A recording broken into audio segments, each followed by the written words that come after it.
Hey, what's going on, everybody? This is Tyrone back with Tech Life. And T-Mobile's numbers for the second quarter have officially been released. I will tune in to the earnings call here at about 6 a.m. my time to see if there's any other further updates besides what we're seeing in the official press release. So, very, very interesting quarter. So you got to look at the quarter from a financial standpoint, and we're not going to get into deep into the financials because I'm no financial expert. And then you got to look at it because it's T-Mobile. You got to also look at it from a growth perspective because that's Wall Street and the market. They look at T-Mobile and they look for growth because they have been the growth company all these years. So by perception, they are the growth company. So here's what we're looking at. Postpaid net account additions of 380,000, best in industry and highest in company history. So that's huge. Postpaid net additions total of 1.7 million, more than AT&T and Verizon combined, and the highest Q2 ever. So they're growing at a higher clip than when T-Mobile was a standalone, which was to be expected. The postpaid phone net customer additions, which AT&T did outgrow them, they added 723,000, including lower churn than Verizon for the first time ever. So overall, now they lowered the churn on the postpaid side by 13 basis points. So they went from 0.93 last quarter to 0.80 this quarter.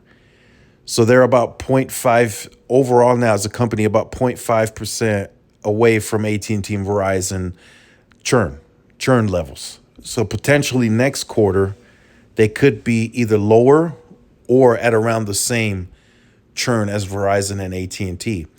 Now here's a big one. High-speed internet net customers of 560,000 adds. I mean, that is insane. That shows you the scale and the opportunity that T-Mobile has by growing that base with the scale that the 2.5 is at. And then just real quick here's a negative though. So all this growth and they still had a net income loss of 108 million. That is not good. That means just comparing to AT&T and Verizon, I mean, they're in the high billions, right? They're in the $4 or $5 billion range versus T-Mobile. They had to take a net loss. I mean, I think they were at like 800 million net income. Now they're at 700, maybe lower. So that is the downside there. But the street is going to overlook that, of course, because the guidance page looks good. They've increased their guidance across the board, including CapEx. They increased CapEx by another 250 million. This is now the third quarter that they have increased CapEx.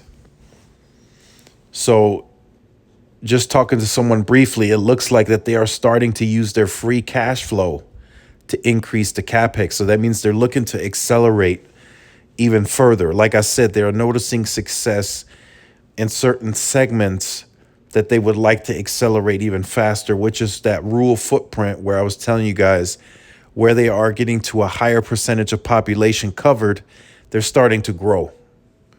They're starting to grow ratios. Like I said, Montana, 96% of the population covered, 25 to 1 port ratios against Verizon. So they want to accelerate that in other states too, not just Montana.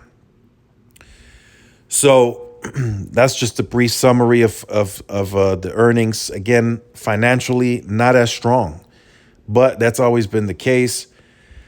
So we'll see if that improves in the future. According to the guidance page, they don't guide net income. That is not applicable on there. So we don't know what that looks like. Is that a potential loss next quarter as they get ready to purchase Spectrum in 108 and they got to pay out these lawsuits? Remains to be seen. You got my guess that they do take another net income loss in Q3 due to what I just mentioned, but that remains to be seen. Let me know what you think about this in the comment section down below. I'm going to get ready to jump on this earnings call. Make sure you guys like, share, subscribe to the channel, and I'll see y'all in the next one. Peace.